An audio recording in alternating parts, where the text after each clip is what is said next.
if you first choose, I'm choosing to be brave. I'm choosing to stay connected to myself, no matter what my partner does. Even if they reject me, I won't reject me. This is the courageous practice.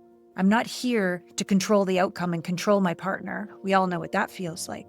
I'm here to stay connected to me, have my own back, open my heart, feel terror, keep my feet on the ground, keep breathing, let go of the controlling my partner and they better be a certain way for me to be okay, manipulation, and just take a breath and go, and then permission. Hey, can I share what's real for me? Be vulnerable. I'm terrified that you're going to reject me right now.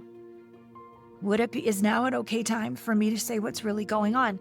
And listen, if it's not, when would it be a good time? Because this is really important to me, to stop bypassing, to stop manipulating, to stop avoiding, because you're the most important thing to me. Today on the podcast, I'm joined by Allana Pratt, a renowned intimacy expert, author, and the host of the long-running podcast, Intimate Conversations.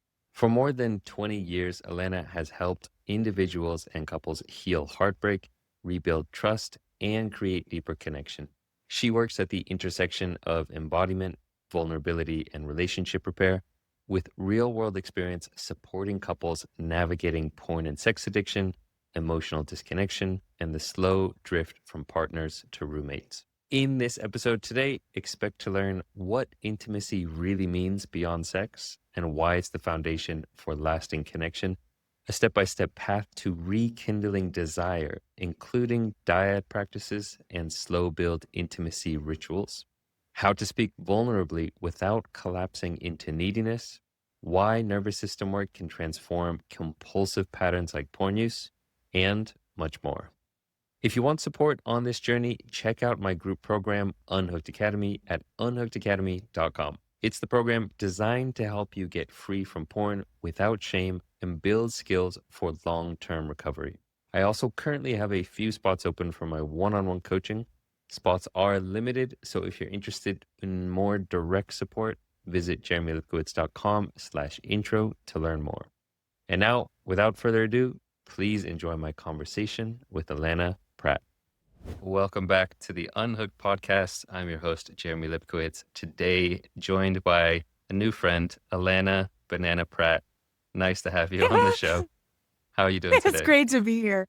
So good. And I so love that we can even talk about Chiang Mai, Chiang Rai, places that I have traveled back in my 20s. Yeah. Just connecting before the call that, we both have a kind of a history with Thailand and Southeast Asia. I was listening to some podcasts that you were on before that you had some kind of interesting stories from Koh Phangan and different islands in Thailand. Oh, yes. I was nobody knows this back in my family when I came to Japan, but I was a topless dancer, and I was so free dancing with all these French girls who they told me my body is a divine temple. I'm like, what? And then just had one of my first direct experiences walking the beaches of Koh Phangan, just wanting to get out of my head and stop comparing myself to other women, stop feeling afraid of men. So Thailand has a lot of beautiful memories of my spiritual awakening and coming home, what I want to talk about today, out of our head and into our hearts, into our bodies, into the sacredness of our sexuality. Yeah, beautiful. And I also have to mention, we have another kind of minor connection. I was listening to you talk about the Miracle Morning and kind of the Miracle Morning community. Hal. Yeah. Well, what's your connection with that? I was blessed to be, I did a beautiful meditation at one of Hal's live events. I think it was in San Diego. About like intimacy with money and how we often shame ourselves when we make mistakes around money. To me, I'm an intimacy expert, as you know, right? So any part of ourselves that we're separate from, that we're judging, creates suffering. Whether we can be separate from our purpose, separate from money, separate from your genitals, separate from God. Any of these separations makes our ego get really on, wanting control, and it pushes us away from our truth, our bravery, our vulnerability, just all the things that make sex and intimacy so beautiful. So Mm. yeah, I was very blessed to be in Hal's world. Yeah. Shout out to Hal. Wonderful. Yeah, I don't have Yeah. any connection with Hal or really the community, but I just when COVID hit and I was locked down in Amsterdam and I found Uh, the Miracle Morning and it, it totally saved me during the lockdowns because I had this beautiful, morning routine with writing, mm, journaling and reading and meditating. So the Miracle Morning had a big impact on my life. So for anyone out there mm, listening, I mean, if you haven't checked out The Miracle Morning, it's a fantastic book. I want to yeah. get into the work that you do, and particularly the work you do with couples. And so, for the listeners out there who aren't familiar with you, can you just give us a Mm, little sense of what you do with couples and how you help? yeah. Yeah. So for the past 22 years, I've been an intimacy expert. And I say, into me, I see intimacy. And when I work with couples, it's very, very common that if only they would change, I would be okay. Everything would be fine. But really, my experience is that our partner is almost like our master spiritual teacher. They're meant to trigger incomplete loops that never got met. Why don't you see me? Why did you abandon me? Why are you judging me? What, these loops that never get complete with our parents. So we're attracted to someone who's familiar to heal. And so as soon as you can see, oh, they're triggering me, I'm still don't prefer it, but they're triggering something unhealed in me. And if I could stop blaming them, projecting all my wounds onto them, and I could sit in the fire and they could be my ally, not my enemy, we could walk together through the darkness, the dark night of the soul, to the light within each of ourselves individually and go, oh my God, I couldn't have made it without you. Thank you. And so it's an incredible bond that couples can go through, from separation to beautiful communion within themselves and with each other. So I've had the blessing of being able to work with several couples over the years, a lot that had maybe porn addictions, sex addictions, drinking addictions, um, or just two roommates, two ships passing in the night. Oh no, we'll just be fake and everything's fine. Mm, And then an affair might happen, or they overwork, or what have you. And generally, they come to me when things have gotten really rough. Nobody's very proactive. Hey, I'd like to feel a lot of uncomfortable things. Let's go to counseling. It's never really a proactive thing. It's when mm, they're on their last mm. and they're ready to give up, but they're not going to throw into the towel until they've really, done the deep work. Or we all know we're just going to recreate that same issue with the next partner. At least they're aware of that.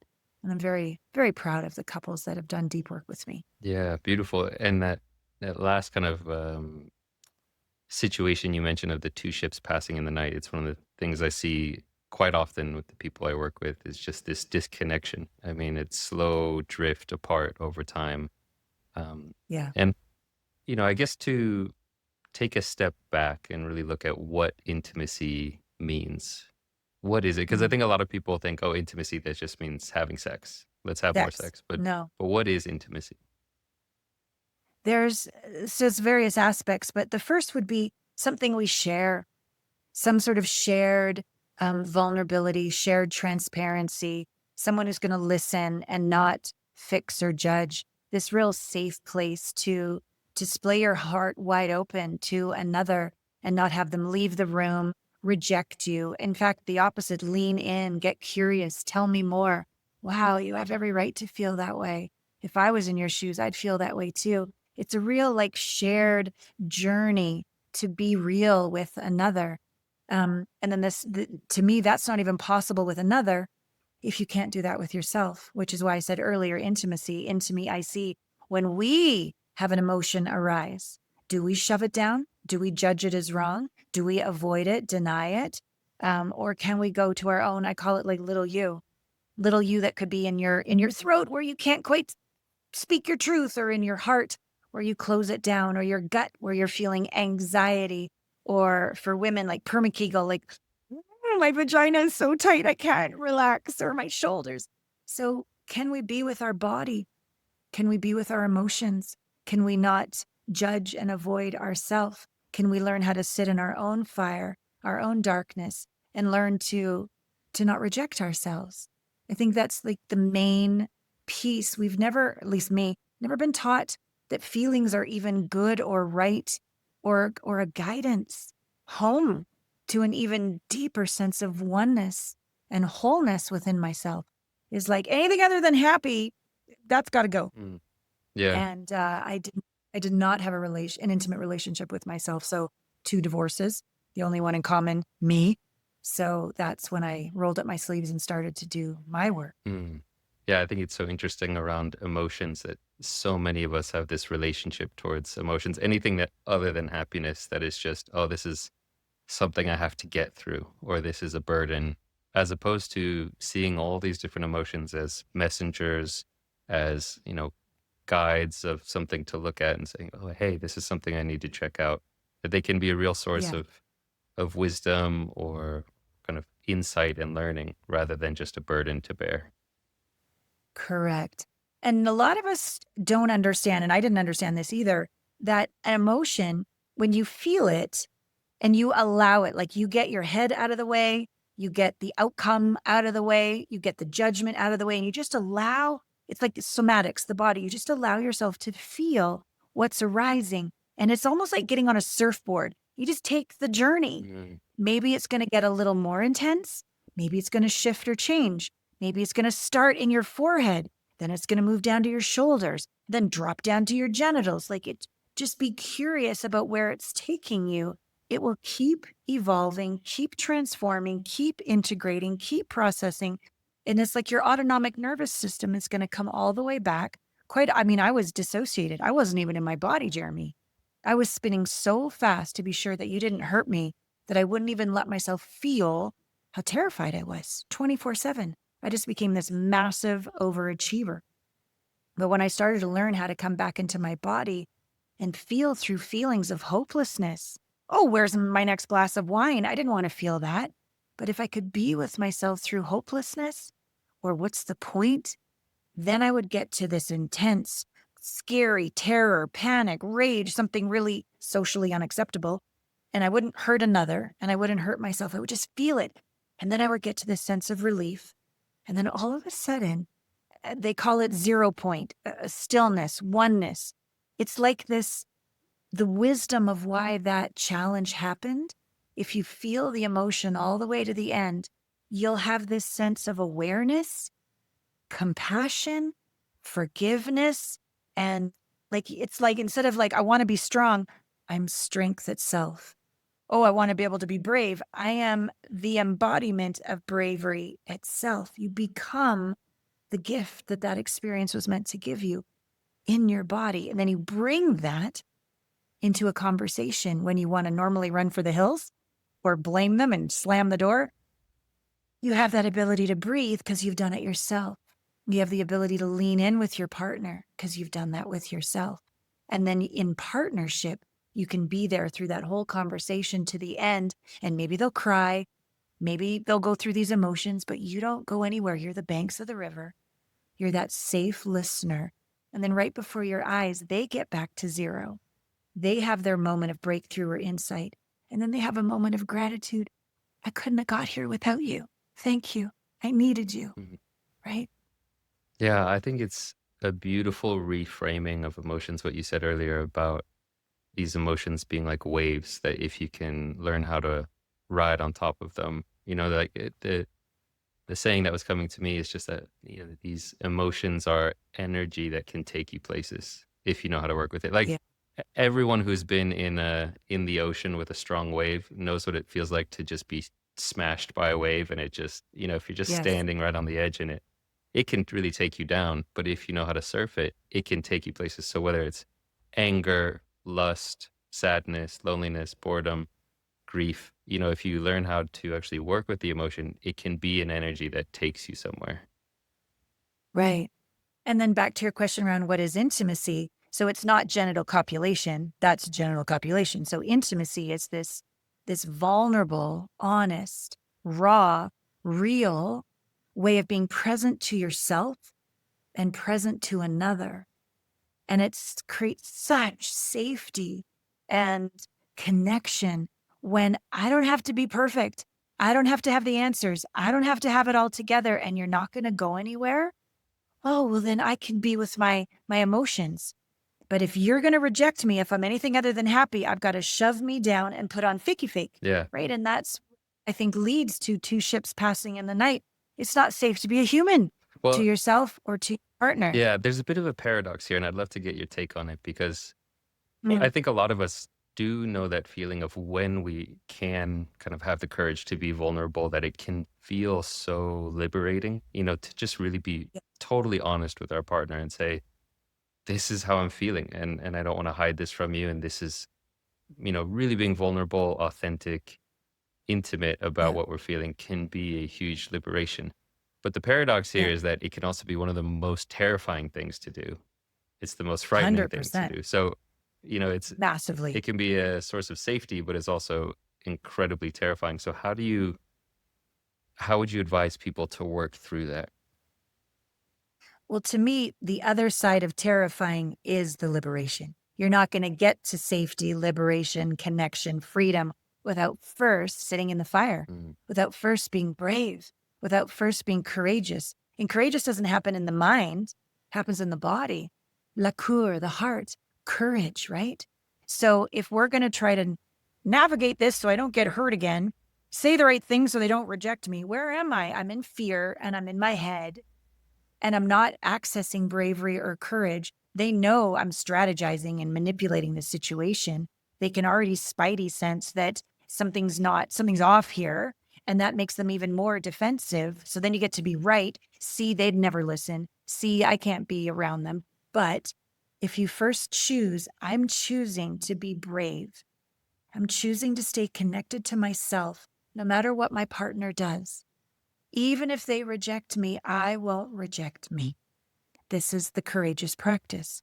I'm not here to control the outcome and control my partner. We all know what that feels like. I'm here to stay connected to me, have my own back, open my heart, feel terror, keep my feet on the ground, keep breathing, let go of the controlling my partner and they better be a certain way for me to be okay. Manipulation. And just take a breath and go, and then permission. Hey, can I share what's real for me? Be vulnerable. I'm terrified that you're going to reject me right now. Is now an okay time for me to say what's really going on? And listen, if it's not, when would it be a good time? Because this is really important to me to stop bypassing, to stop manipulating, to stop avoiding, because you're the most important thing to me. Right? And go ahead. yeah, well, I'm just curious because I've had so many conversations with guys who they want to be able to express, fear of rejection or fear of their partner leaving, but what happens is they think, oh, if I express this, that will push them away even further. They'll think I'm being needy or clingy. And so I can't express this. And so I'm just curious, what are your thoughts on that? Like, is that true, or how do you work with that kind of misconception if it's not true? And I imagine, as If with everything, there's some truth to it. There depends on how you do it and everything. Yes. I would say a woman who is unconscious, not evolved, is only looking to you for money, perfection, save her. So she's very unevolved. That could actually be accurate. You need to be fake, perfect, strong, never let her see you sweat. Mhm. Um, but why did you attract her in the first place? Right? That's still probably your own wound from childhood of trying to get mom's love or dad's approval, etc. So have a look at, have I attracted a woman who literally judges anything other than perfection? Why was I attracted to that? Why did I marry that? Why am I setting myself up to have it such an unsafe, unrealistic fantasy environment? Mm. Right? Not to judge self, just to take ownership. Women on the path, nobody's perfect, I'm not perfect, but women on the path don't want perfection because then they need to be perfect. They actually respect you more when you're real because then they can trust you. women are quite intuitive. And if you say you're fine and you're not, she's like, he's not fine. And then we go into our crazy heads and go, he's probably having an affair. He probably thinks I'm fat. Oh my God, like he probably doesn't like sex with me. And then we go all crazy. But when a man can go and just be real, I'm not saying be needy and whiny. I'm just saying, hey, I had a shitty day at work. I'm feeling really insecure. I can you just tell me you believe in me? Mm, That would really mean a lot to me, mm, right? That, okay, so her read of your energy is accurate. She can trust you. You've asked for what you need. She can love the shit out of you and hug you. She's going to feel then, oh my God, now it's safe for me to be real too. And most women that I know want to be able to be the queen who brings, like when the warrior comes home from the battlefield and the battle didn't go very well, she doesn't want him to go to his room. She wants to hold him. She wants to console him. She wants his head against her breast. She wants to make him feel that he's loved and she believes in him. A good, conscious woman will want that level of intimacy. mm. That's what I've experienced. And so, I mean, every single day, 365 days a year? Okay, maybe not. But when it's real, we want to be real with you. When it's wobbly, we want to sit in the darkness with you Mm-hmm. so that we have that same safety to be that way with you. Does that? Yeah, yeah. I think what I'm hearing from you is that if, as a man, when you can say what you're feeling from a place of authenticity and just being real, and also Yeah. saying it in a relatively straightforward and grounded way, and not playing games, not trying to manipulate the partner by figuring out the perfect way to say it, but just being honest and saying, "Hey, I'm feeling, insecure right now, and I could really Yeah. use a hug," or just being honest with them. Yeah. And I'll tell you like a very recent story, like a couple days ago, recent story. So I do what's called psychedelic somatic integration work with my clients. So that is the use of cannabis mostly, MDMA, and it is MAPS trialed, worked with veterans to integrate level 4 trauma, dissociation. Now, you don't need to be in a war to have had dissociation. For example, my recent client, his mother died in his teens, and they were raised in a very Irish family where men don't cry, men don't talk about emotions. So him and his brother and his father, as soon as she died, they never talked about it. Mm, So he's got 35, 40 years of suppressing emotions. Don't ask to be held. Don't tell the truth of how you feel. Stuff it down. Go work. And so him and his wife have great sex. They have great intimacy. But what they don't have is intimacy around when he's scared, has had a bad day. And it was revealed that he's never asked her to hold him when he's scared, uncertain, only in celebration and mm, lovemaking and in this more affinity way. And it was revealed that he's terrified.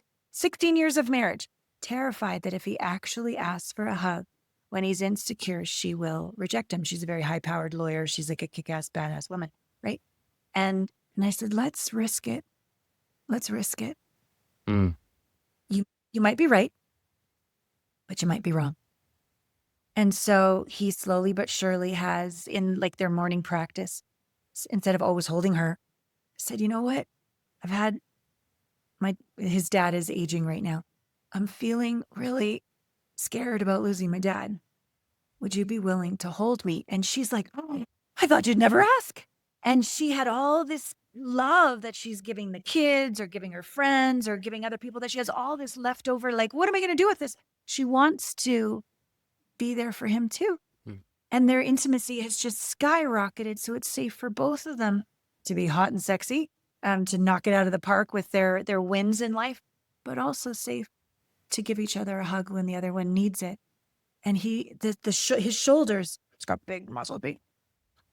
You can just see his whole demeanor open and soften and be more free and more expressed, because it's actually okay for him to be human. mm. I love this idea because it paints a really clear picture that intimacy is not just one thing that you either have or don't. It's not just an on or off button. It can be context dependent. You might have great intimacy in certain parts of the relationship, and there might be Yep. certain, situations, areas, emotions where there isn't intimacy. And it's good to look at what Yeah. are those blind spots, or what are the areas where I can't actually express myself, or where I don't see it as okay. Yeah. There's another practice that has been a game changer for this couple and most couples I work with, and it's called the Dyad. And I've learned about this maybe like 20 years ago when I first started my work. So a dyad is basically a two-way conversation. One person asks a question, the other one answers, but the rule is all you get to say is thank you. So it's guaranteed that no one's going to interrupt, no one's going to give their opinion. And so as the speaker, oh my God, I don't have to go on and on and on and try to convince you or say so much so you don't interrupt me. I'm heard. And then for the receiver, the one who just says thank you have to sit in the fire and not say, yeah, but last time you did this or whatever. You have to just, and thank you doesn't even mean I agree. You're going to shift your conversations from trying to be right or dominate or be safe or not get rejected. You shift it to seeking understanding. Mm. I'm really here to understand you. And so this particular couple, dyads generally begin with the question of like, tell me something you like about me. Because even though we know you love each other, it's good to know what you like about your partner. Mhm. It changes the roommate situation into, really? You like it when I do that? Oh, cute. Second question, tell me something you think we align on. When there's a conflict that has never been fully resolved, a rupture that has never been fully repaired, you start to think you're on separate teams and you start to keep score and you start to do tit for tat. So when you have to remind each other, tell me something you think we align on. Now we're on the same team, shoulder to shoulder, looking at the horizon together. We're teammates. Third question changes. The first two are very beautiful foundational questions that I recommend every single time you do like a 30 or 40-minute dyad to begin with. Third question always changes. It can be something like, tell me something you want me to understand that you think I don't fully understand. Mm. Or tell me something you're afraid to tell me. Mm. Or tell me a way you like to be loved. Tell me a way you like to be touched that you'd like me to do more of. Tell me something about you and oral sex. Tell me about your sexual fantasies. Tell me something I do that you'd like me to do less of. Tell me something I do that you'd like me to do more of. There's so many different questions. They go on and on and on. But it's a way to get truly curious, no interrupting, deeply being heard, seeking understanding. And here's the thing, not only do you learn about your partner, you actually learn about yourself. Because how many times are we impeccably listened to with a guaranteed of not being interrupted? And you ask that same third question for a good 20 or 30 minutes. And you think, what else am I going to say? Well, here's the thing. Content in the mind keeps spinning until we're heard without judgment. Content in the mind keeps spinning and keeps us up at 3 a.m. in the morning until we've been heard without rebuttal, judgment, argument.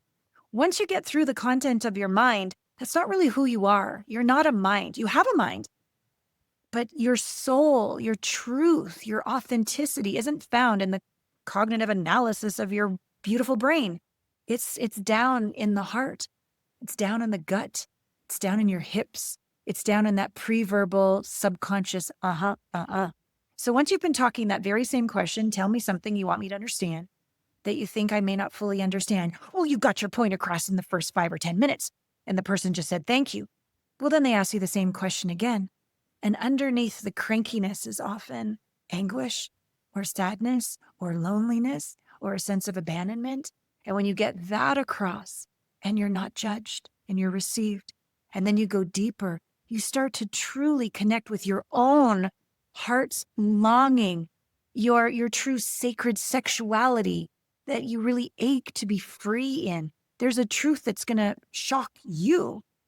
And then it's received by your partner. To me, that is rapturous intimacy, to have that level of self-truth given and received impeccably. And then you're not allowed to use these dyad conversations as ammunition later. Yeah, well, you said last night, this is a sacred container. And I recommend once a week for couples that they put aside 30 or 40 minutes. You can go for a walk. You can be naked in bed. You can go for a drive. You can have a dinner. Don't just go out for dinner and talk about the kids. Really get curious about this person so you don't take them for granted. And maybe they're going to surprise you. Who they were this year is not who they were 5 years ago or 10 years ago. We're all growing and evolving. So stay curious. And I don't know if there's a better gift you can give someone by truly wanting to discover who they are fresh every day. Mhm. Wow. Yeah. It sounds like such a powerful practice. Like I could imagine that being the foundation of healing a relationship because it really builds that empathy and connection and really seeing your partner for who they are. And then, the flip side of that is being seen. Like, as you said, there's almost nothing better than Yeah. really truly being understood, being really seen, because as you Yeah. said, those emotions will just keep, spinning until you feel like the person Totally. understands what's going on. Yeah. I've seen couples go from what I'll call, this is just language, but soulmate to wholemate. This is a Dr. Mark Gaffney and Dr. Barbara Marks Hubbard terminology. Soulmates are where we're attracted to the unhealed wound in one another. I've had two marriages like that. They tend to eventually blow up unless you do the deeper work into wholeness. And wholemate relationship is where I'm not looking to you to save me, fix me, approve of me. Like that's my job. So I'm going to be whole. And what happens through these dyad practices and other intimacy practices is when I'm half empty and you're half empty, it's transactional. I need something. You better change, or I got to take from you, right? And that's not sustainable nor enjoyable. But when you're whole, all of a sudden it becomes this figure eight, Jeremy, where my wholeness and my belief in you and my desire for your wholeness awakens something. It's like a dormant evolutionary quality that only happens in our incredible relationship. And I become more. And then my moreness awakens something in you, awakens a dormant evolutionary quality in you. And then you become more. And we both become more together. And I've seen couples literally awaken the best in one another, have each other's back, have deep trust and even repair after what you think you can't repair, like an affair or a bankruptcy or just something, or a death of a child, some really tough things. But when you take ownership within yourself and you do these incredible practices together and you become more together, you're unstoppable and you're an inspiration to others. And I believe God, Goddess, the divine is like, oh, we've got some live ones here. We've got some ones that are doing the work. And you get miracles and you get things you could never even imagine showered into your life because your vibration raises. And I believe we're matched by the divine when we're willing to do this level of work. Totally. I can just imagine a couple that sits down once a week to have that conversation of, what are the things you want me to know that I'm not seeing? What are the ways that I can treat you better? What are the ways you like to be touched? Just that honest, raw, vulnerable, heart to heart conversation. If a couple has that, on a regular basis, the way, as you say, that figure eight, the way that they can kind of help each other and nurture each other, it's powerful. Yeah. Yeah. Yeah.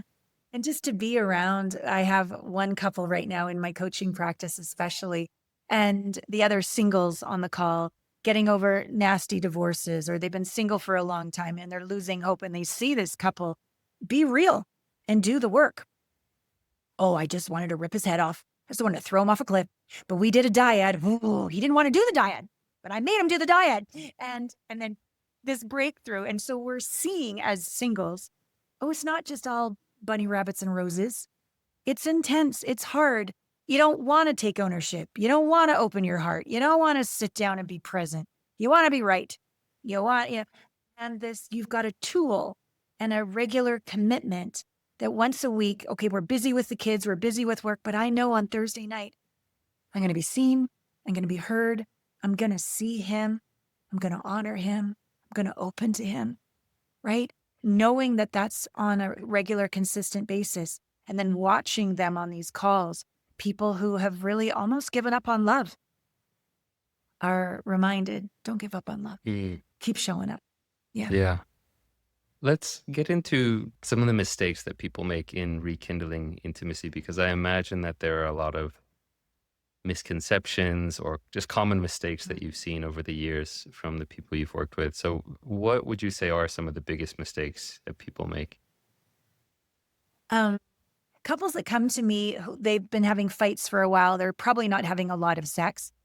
So one of the mistakes is more sex equals our marriage is better again. Well, just sticking it in the hole isn't gonna like create a happy marriage. So it's not just how many times can we like get off.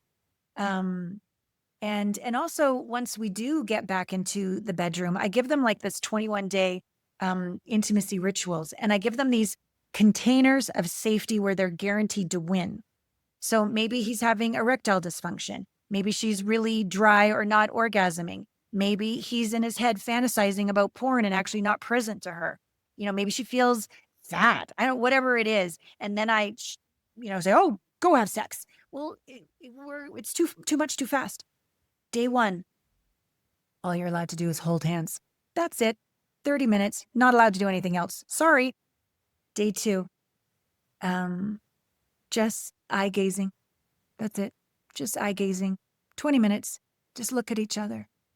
Can you look at each other for 20 minutes? That's it. Day two. Day three, and we're moving along. Maybe it'll be just massaging him. No genitals. Just slow down and get to know his body. Day four, same with her. No nipples, no clitoris. Just get to know her body. Then we're moving on. Ask for what you want. And then switch the other one, ask for what you want. And then as we're moving on, blindfolded kissing or just oral sex, these containers where you're taking one practice and you're winning at it, because you don't have to make it all the way to orgasm. You don't have to make it all the way to intercourse. You've got these wins. Oh my God, we've had a win for a week. He was present. She cared. We slowed down. I told him the truth of what turns me on and what doesn't. And you're building win after win after win after win. This is building intimacy, trust, respect, connection, these small pieces. And you're fulfilled because you're winning and you're succeeding. You're not trying to do too much too fast and failing and giving up and blaming the other.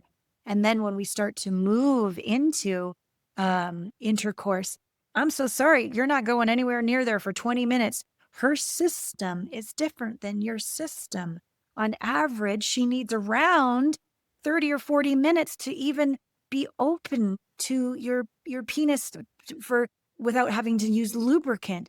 Her body will get juicy if you just slow down. How important safety is. And so we build very, very slowly so that lovemaking isn't a goal to accomplish, and it's foreplay. And then you start to go, oh, wait a minute. We can have foreplay all day, all the time. I'm like, oh, you think? So it's not just about get the deed done, get it over with, because you've learned so many other ways to be sensual, to be present, to slow down, to be brave and ask for what you want, and have signals. Like in one of the courses that I'm a coach, but I'm also coached. One of the courses we have this thing, yellow, just like stoplights, right? Green, yellow, red. Like if you need someone to slow down, can you stay in your body? I've had a lot of sexual abuse and I felt ashamed to ask a man to go slower. So I would just bypass, leave my body, go into performer, arch my back, make sure he's happy. And then once he's left or gone, get my vibrator out, right? Cycle like this, okay? And so it's been very brave for me to go, I need a lot slower. Okay, now I feel safe. I'm here again. Let's keep going. And to realize he's not going to reject me.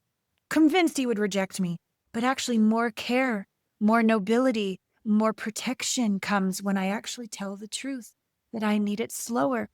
So some couples, he doesn't know what to do because she's had sexual abuse and she shuts down and he feels like a loser and they're at like a standstill. But I'm like, just Tell the truth that you need slower. Notice that he wants to make you feel safe and protect you. He loves you.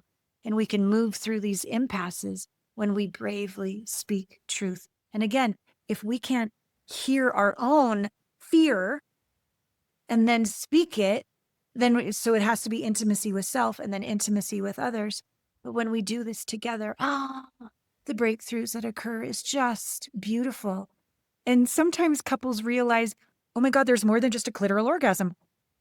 Oh my God, there's like a full body orgasm. There's vaginal orgasms. I think I just had a nipplegasm. But like there's all these different energies that start to move through our bodies when we get away from that goal-oriented climax orgasm.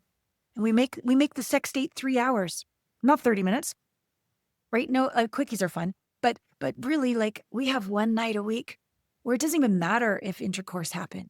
It's just so yummy, so real, so safe, so sensual. We just blindfold each other and feed each other food. It's so hot. Like whatever is turning them on is very, very fulfilling for couples. Mm. It's a beautiful practice. I can imagine that step-by-step approach of slowing down, not kind of just rushing into, okay, we just have to go from 0 to 100 and have this Yeah. kind of raunchy sex life after having nothing. That the step-by-step approach is really helpful. But I can also imagine, not imagine, I know that many of the men I work with, one of the biggest issues is when there isn't desire in the relationship anymore. Maybe they've been together for 5 years, 10 years, and it has moved from a romantic relationship to a roommate relationship. And Yeah. the man starts to see his partner as a great roommate and a great friend, but there's no desire, this kind of hunger of, I'm attracted to, I want this person. And I'm curious, what do you do in those scenarios where that fundamental fire or desire or attraction isn't there? Yeah. Well, two things. The first is realistic expectations versus unrealistic expectations. There are literal science. I'm not a scientist or a doctor, but there's literal hormones that happen at the beginning of a relationship that aren't there after a few years. So it's like the honeymoon phase. I'm sure you've heard. So there's this sense of like capturing her and winning her and accomplishment and togetherness and all the hormones that happen. Well, when you see each other every single freaking day, and it's a sure thing, you're not having any of those scientific emotions and hormones around it. There's an intimacy. So there's the honeymoon phase of like, oh my God, we just rip each other's clothes off. Normal, healthy, natural. Then there is a calming down where you're like, oh, I've just married my mother or my father. Or like when you have to go, oh, they're actually here to help me heal my soul, not just to get off. So you've got to actually mature. You've got to actually go, oh, relationships just aren't for swipe left, hot, hot, hot, everything you see in the movies, everything you see in porn. It's actually not reality. So you need to grow the fuck up. That this is, if you just want that, don't get in a relationship. Just keep dating people all the time and you'll always have those hot things and you'll never go deep and you'll never have deep intimacy. And that's fine. You can have a life like that. But if you actually want a relationship, that hotness isn't sustainable. It isn't normal. But if you can get through stage 2, stage 3 is sex, lovemaking. That's where you're going to get to. If you can get through the second stage, which is, okay, I don't want to rip your clothes off. What can we do about this? You do annoy me all the time, just like my mother or just like my father, right? Well, okay, so that's when we have to do the work from soulmate to wholemate. We've got to do the inner work and stop blaming them and see them as our master spiritual teacher, to do our own emotional work, to become spiritually mature as a friggin' soul and human, okay? While in terms of the attraction, have you stopped date night? Are you doing dyads? Do you have a men's group? Do you go off and have girls' night? Do you go into the bush for 5 days and just go camping with the guys? Like, do you create polarity so the magnet poles are there? Or are you just like hanging out all the time, like bickering at each other? Like, really look at your practices, okay? Do you flirt during the day? Remember what you did when you were first together? When's the last time you bought her flowers? When's the last time he came home and you rubbed his feet? Come come on, people, right? Like, let's really look at the practices, the polarity, and men need to be with men and women need to be with women, right? You got to be out with your girls and get all dolled up and, be all flirtatious and then come home and attack him. When's the last time you did that? When's the last time you went out with the men and grappled and got all dirty and did all that and felt like a warrior and came home and fucked her to the ends of the universe, right? So do the practices with polarity. Also do the practices with your spiritual maturity. They're not the enemy. They're the catalyst for you to spiritually mature. And if you get through this phase, which is very rare, to be very honest with you, and that's why I'm sure you have a job and I have a job and we support people in this, because this is the hard stuff. This is the mature stuff. This is where you want to give up. This is where you're terrified to open up. This is where it's easier just to have an affair, go on porn, bitch and moan, whatever you want to do, right? This is where the wheat from the chaff, this is what makes like the marriage that's going to work or not. When you get through this phase, the love making, the gratitude, the orgasm without even touching each other, the openness, the trust, the surrender, the believing in one another that I couldn't have got here without you. That's where the love making is crazy bonkers, because it's not just genital copulation anymore. It's my soul is making love to your soul. I don't know where I end and you begin. It is, I'm in this, I've got you like ride or die. Like it's that. But you don't get ride or die by just dating for a couple years or being married for a couple years and having everything just be fakey, fake and simple and hormonal. You get there by going through the darkness together, where it's so dark, but you're just willing to be the first one to reach your hand out and hold the other one. You're willing to be the first one to apologize. You're willing to be the first one to own it, right? Those moments built over time, bring those into lovemaking. It's a different flavor. It's a different flavor. If I could drop this mic right now, I would, because that was a beautiful Yeah. mic drop moment. But mic is too expensive. I don't want to drop it. But that was beautiful. I mean, so much of what you said there really resonated. I think, letting go of the expectations. One of the things we haven't really talked about porn yet, but porn and movies and Hollywood and these expectations of, how we train ourselves to, what we think sex and intimacy is all about. And it's not a long-term healthy expectation of what a healthy sex life looks like. And shifting from that kind of pornographic state to love making, is real maturity. And I think that's a beautiful, maybe helpful pointer to look at what you're expecting and look at what you've been training your mind to look for and realize that it might be something altogether different. Yeah. When a soul is in your body, when you've done enough integration of your wounds for your actual soul light to come into your body, you are radiance. You are splendor. You are nobility. You are aliveness. You are vitality. I've seen old folks like 80s or whatever look at each other and it makes me wet. Just the way they see and touch, and they're all wrinkly and all the rest of it, but just the way he puts his hand in the small of her back or she kind of squeezes his muscles is adorable. It's gorgeous. And that's what I choose. And I'm saying this from a place of longing, Jeremy. I've been married twice, wanting to do this work, wanting to be vulnerable, and not having partners, not choosing partners. I'll take ownership, not choosing and having partners that were willing when it got really tough to stay in the darkness with me and reach that hand out. So I'm still at 55. I know it works because I can coach people. I've seen it happen. And I'm aching for this, longing for this as well. And I know it's possible. And the more we talk about this and the mic drop, I think it's because you felt something. You felt something inside of you that what's possible with all of us being human. And I do believe, whether it's same sex or different sex marriages, but just we're meant to be together and become more together. I really do believe that. Yeah. What would you say to someone, and this gets onto the topic of hope. Hope is something that I think is just so important for, addiction recovery and relationships and rekindling. Like if you don't have hope, there's not a lot you can really do. And so I'm just curious what you would say to a man who feels like, he doesn't have hope that things can change. Mm. Let's say he's in a long-term marriage or relationship and it feels hopeless. I'm curious what you would say. Yeah. As I mentioned earlier, so I coach people privately. I have weekly group calls where we all get together, and then I do these intensive weekends, psychedelic somatic integration work.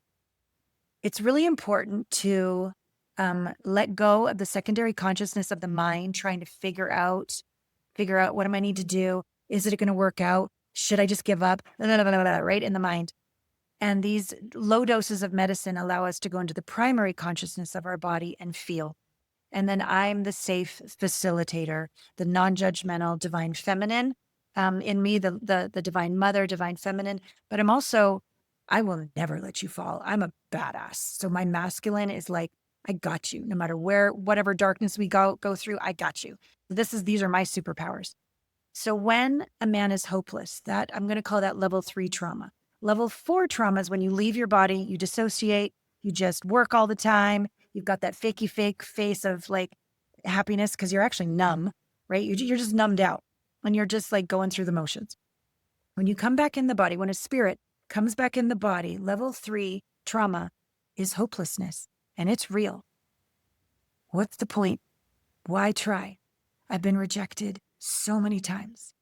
I don't think I can open myself to being hurt again. I don't know if I'll survive. Suicidal ideations. It's dark. Nobody wants to go there. Who would? So you leave.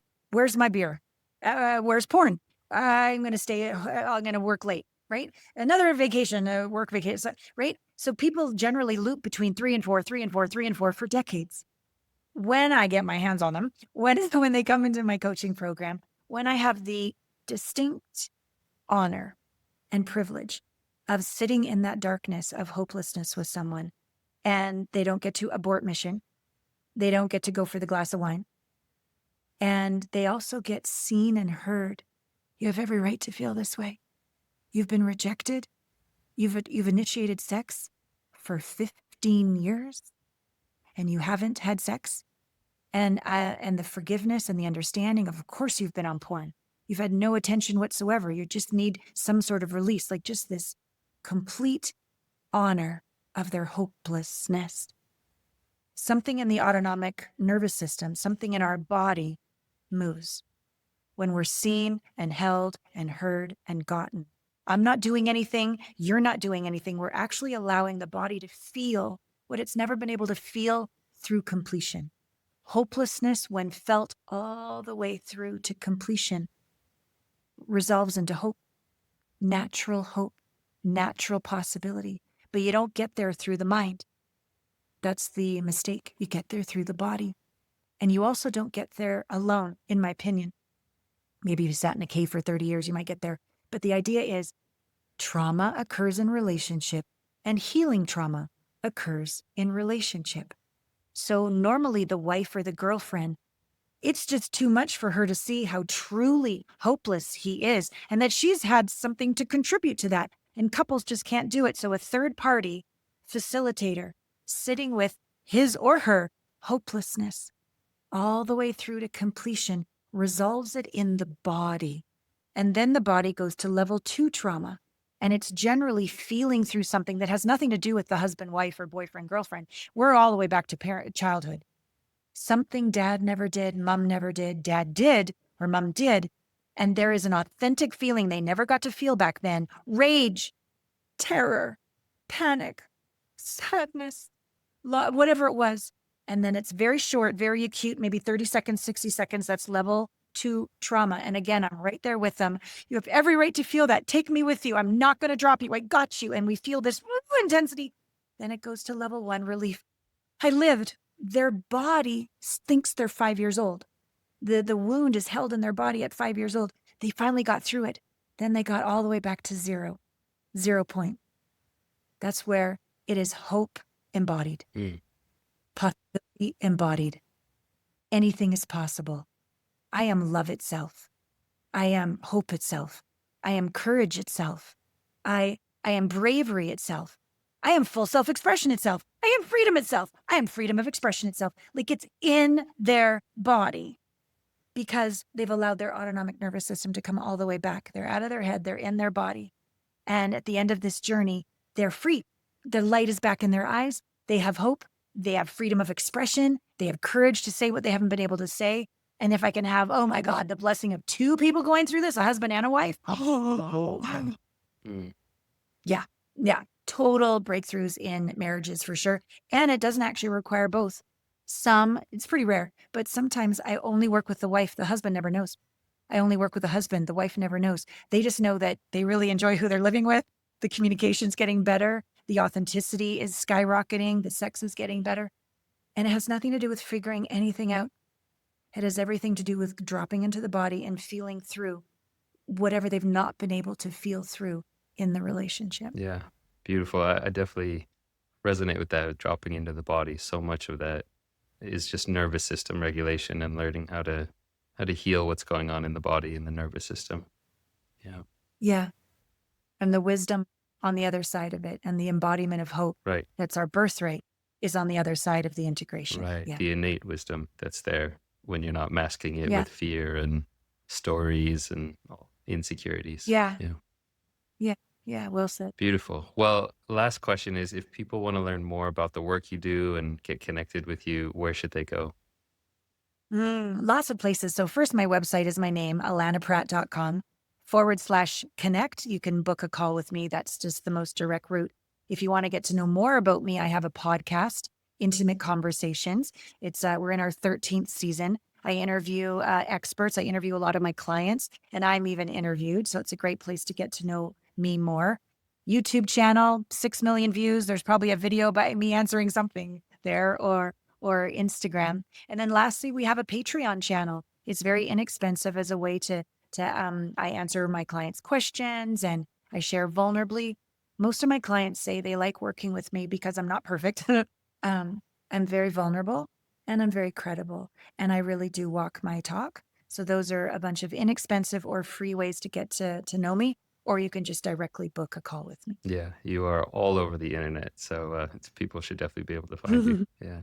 Wonderful. Yeah.